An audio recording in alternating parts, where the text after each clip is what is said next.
Welcome back, everyone, to Sip&Talk. Hey there. And yes, this is EP413-2, second one for today. That's right, keeping the mic hot. So we had a really interesting request from a listener. Oh, yeah. What's up? They wanted us to explain the information cocoon. Specifically, they wanted us to explain it. Well, not just Google it. They wanted our take. Exactly. Maybe they figured their search results were already compromised. Slight laugh. Okay, maybe don't put it quite like that. Might offend them. But honestly, that's perfect for us. Right. Yeah, because this show is all about encouraging independent thinking. Even if nobody asked, I probably want to talk about this anyway. So yeah, let's dive in. Today's theme, the information cocoon. Okay, let's unpack this. Information cocoon, filter bubble. It sounds very like 21st century, very social media. But where did the actual idea come from? Is it new? You know, it feels new, but the core concept's been around a bit longer. It's really formalized, brought into the mainstream conversation by Cass Sunstein. He's a Harvard legal scholar. Okay, when was this? That was back in 2006. So, yeah, before the huge dominance of things like TikTok or even Instagram as we know it now. Wow, okay. So he saw this coming. What was his main point back then? He was talking about what he called information architecture. The analogy he used, the silkworm one, is pretty vivid. Basically, you get wrapped up, cocooned in this personalized stream of info. Info that just confirms what you already think or like. Exactly. Stuff that fits your existing interests, your biases, your beliefs.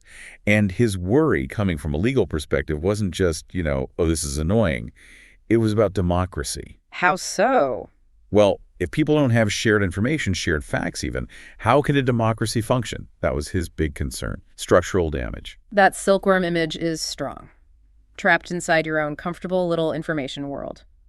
Okay, so let's get practical. Who's building the walls of this cocoon? Is it me clicking on stuff?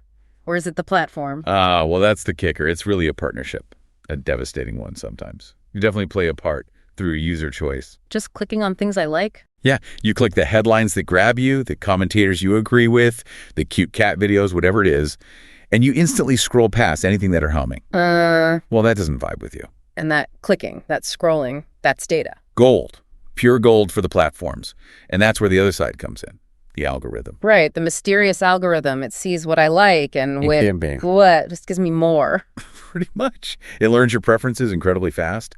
The algorithm is the engine driving this whole thing. Social media, search engines, video apps, they all use your behavior clicks, watch time, shares, comments, for one main reason. To keep me on the platform longer. Bingo. To maximize your time, maximize engagement. Their goal isn't necessarily to give you a balanced view of the world. It's to give you content that keeps you hooked. Optimized engagement. Hang on, isn't that just good personalization? Like, if I like cooking, I want to see cooking videos. Where's the line between that helpful stuff and the dangerous echo chamber? That's a fair question. The difference is often the sheer scale, the proportion. Some media research suggests that for a lot of popular platforms, something like over 80%. 80%. Yeah, sometimes even higher. Over 80% of the content you see isn't stuff you actively searched for. It's stuff the algorithm pushed to you. Wow. So 80% of my screen time could be just algorithm recommendations. Exactly. And when that much of your information diet is specifically curated to trigger an emotional response, keep you scrolling. Well, that stops being just personalization. That's how you get the echo chamber effect. Okay, so the echo chamber. That means my own views just get louder and louder in my head, repeated back to me, amplified. Precisely. Reinforced, intensified. And what happens then is that opposing views, different perspectives, they start to sound not just wrong, but weird, foreign, maybe even like nonsensical or malicious. And that shifts things from we disagree to you're crazy or evil. You got it. That's the real harm. It's not just about maybe buying some sneakers you didn't need because an ad followed you around. The deeper damage is to your critical thinking. And it leads to this dangerous polarization we see everywhere because you're constantly fed this narrow slice of reality and told implicitly that it's the whole pie. That focus on engagement, maximizing time. It makes sense why this isn't just about selling products. It connects directly to politics, to ideology. Absolutely.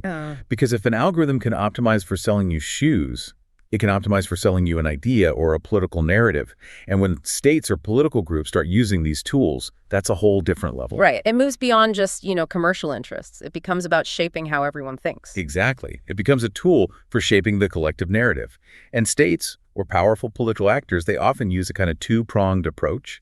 Let's call it hard filtering and soft pushing. Hard filtering sounds like censorship, blocking websites. That's the blunt instrument, yeah. Direct blocking. Think firewalls, banning specific platforms, cutting off access to certain news sources. It sets up the basic boundaries of the cocoon. Okay, so that's the wall. What's the soft push? The soft push is way more subtle, more insidious, really.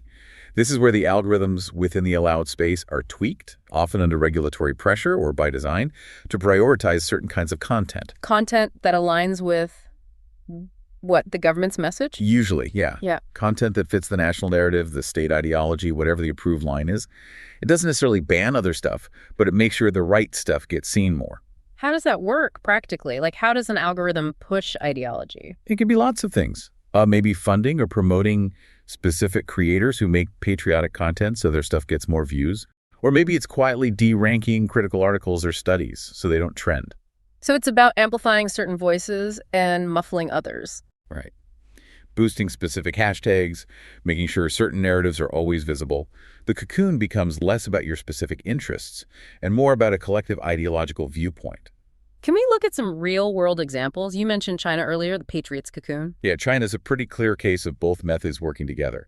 The hard filter is the Great Firewall, right? It blocks major international platforms, Google, Facebook, Twitter, major news sites, forces users onto domestic platforms. Creates a closed ecosystem. Exactly.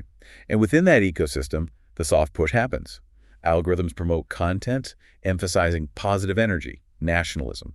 If you show even a little interest in patriotic stuff, the algorithm notices and feeds you more, pulling you deeper into that specific cocoon. And the result is, people inside and outside China have totally different understandings of major issues. Huge cognitive gaps on things like Taiwan, Xinjiang, Hong Kong. The dominant narratives inside and outside the firewall could be worlds apart. But it's not just authoritarian states, right? Yeah. You said this polarization happens even where media is technically free, like Taiwan. Right. Taiwan is a fascinating example of political stance cocoons in a democratic setting. The media is free, very vibrant, but also highly polarized along party lines. So people just stick to news outlets that support their party. Pretty much. And the algorithms on social media learn that preference fast. So if you lean towards Party A, your feed gets filled with Party A narratives, maybe emphasizing threats from across the strait. If you lean Party B, you see content emphasizing reconciliation or different priorities entirely. So you end up with two groups living in the same place, but seeing completely different realities based on their newsfeed. Exactly. Two parallel information universes. The facts presented in one bubble might be completely invisible or framed as lies in the other. Makes finding common ground, having a rational debate, incredibly difficult. And this isn't just about East Asia. We see other versions globally. Oh, yeah. Think about micro-targeting in elections in the West, like the whole Cambridge Analytica thing in the US and UK. Using data to send specific emotional ads to tiny groups of people. Right. Not broad policy debates, but highly customized messages designed to trigger anxiety or fear in very specific voter segments. Tailored emotional manipulation. That's scary. And what about private messaging apps, like WhatsApp? That's another huge factor, especially in places like India. Encrypted platforms like WhatsApp allow rumors, often highly emotional and completely unverified, to spread like wildfire among millions. There's no public square for fact-checking, and it can spill over into real-world violence very quickly. So you combine this sort of single-source propaganda idea with the personalized delivery of algorithms. And you get this powerful collective cognitive bias. It messes with how people think, how societies function, how stable things are. It's everywhere. Which brings us back to that irony you mentioned. If you're in the cocoon, you think you're the one seeing clearly. Totally. You think you're the free thinker, the informed one, and everyone outside your bubble, they're the ones who are brainwashed. Why? Why does it feel so real from the inside? It's this illusion of having the complete truth. Think about it.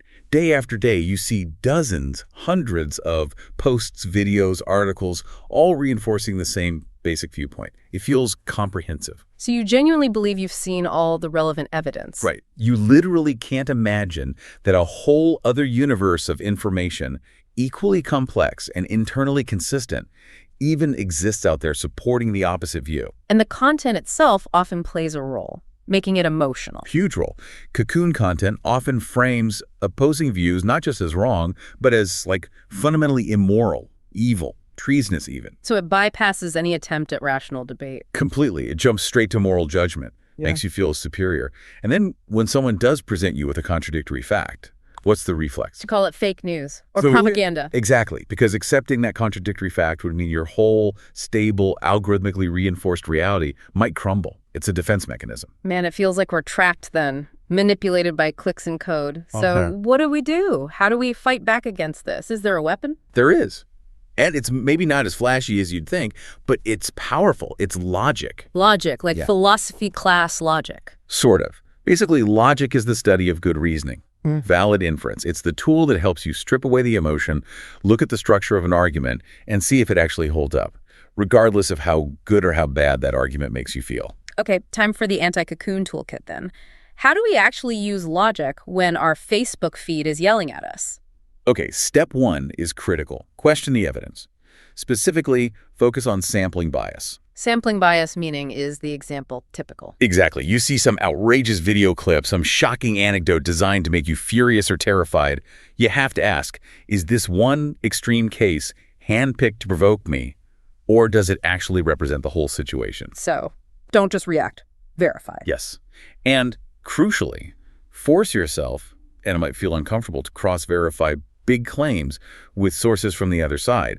Check sources that hold the opposite political view. That discomfort probably means you're doing it right. Okay, what's step 2 after checking the evidence? Step 2, deconstruct the argument. This is where you go fallacy hunting. And the biggest beast to hunt is your own confirmation bias. Wanting to believe things that already fit my views. Right, so you have to actively fight it. Actively look for evidence that disproves your current belief. It's like the scientific method. Try to falsify your own hypothesis. If you think policy X is great, deliberately search for the strongest arguments against policy X. Okay. Actively seek out disagreement. What other fallacies should we watch for? You mentioned false causality. Oh, it's everywhere. Super common. Just because B happened after A doesn't automatically mean A caused B. Like my Lucky Socks didn't really win the game. Exactly. Politically, it's like this new policy started and then the economy got worse. Well, maybe. Yeah. But what else was happening? Was there a global recession, a natural disaster, other factors? Yeah. Don't just assume causation from correlation. Got it. Correlation isn't causation. What about the slippery slope? Ah, the classic fear tactic. If we allow this tiny thing X, then it's inevitable that Y will happen, and then Z, and boom, society collapses. It usually sounds dramatic. Always. If the argument relies on this unproven, inevitable chain reaction of doom, be suspicious. It's usually designed to bypass rational thought and trigger fear. Ask for evidence for each step in that supposed chain. Okay, these tools make sense. Can we use those real-world paradoxes you mentioned to see these logical failures in action? Like the North Korean claim. Right, the claim was something like, we're the second happiest country in the world. But then reports suggest widespread hardship, even starvation. Where's the logic fail? The definition of happiness must be weird. Exactly, it's a definition failure. If their definition of happy apparently excludes basic material well-being or freedom from hunger, then the claim becomes meaningless by any standard international understanding. The logic fails because the core term is manipulated. What about the Afghan student example? We kicked out the invaders, so why can't women go to school now? That one's heartbreaking, and it's a clear case of false causality. Driving out foreign forces didn't cause girls to be barred from school. It was a specific policy choice by the new regime. Precisely. The lack of education is caused by the policy, not by the removal of the invaders. Blaming the latter is a logical misdirection. Okay, and the last one. We have the freest network, but I can't find any criticism of the government. Classic, vague, or incompatible definition. If a network systematically blocks or filters critical information, then claiming it's free uses a definition of free that's totally incompatible with what that word means globally in the context of information access. The logic breaks down over the definition itself. So really that gut feeling, the extreme comfort or extreme anger we get from some piece of information, that should be our internal alarm bell. That's probably the best takeaway. Yeah. Activate your own personal logic alert system. When something makes you feel super validated and comfortable or intensely righteously angry, pause. Stop scrolling. Stop scrolling. Step back. Ask, why am I feeling this strongly? Is the algorithm playing my emotions? Is the evidence solid? Is the argument logical? Question especially hard when your emotions are flaring. That's when the cocoon is trying hardest to keep you inside. Okay, That's really practical advice. Now, before we wrap up, we need to make something crystal clear. Yes, absolutely. Our whole discussion today, exploring these information systems, the examples we used, it was all about understanding the mechanics, objective fact-finding. Right. It's absolutely not meant as a criticism or discrimination against any specific country, group, or individual people. That's never the goal here. Our aim, always on Sip and Talk, is just to give you tools to help you think more critically, more independently about the information swirling around you. And sometimes, seeking knowledge means you have to step outside that comfy cocoon, even if it feels weird at first. Hopefully this toolkit helps you do that. Definitely. Thanks so much for tuning in to Sip and Talk for this one. Yeah, thanks everyone. Hey, don't forget to subscribe to Sip and Talk wherever you get your podcasts. And also, check out our old friend Mickey's YouTube channel, Mickytolife. Oh, yeah. Mickey's channel is great fun memes, spirits tasting, and he's got the latest Europe vlog up too, right? That's the one. Definitely worth a look. Okay, folks, we'll catch you next time.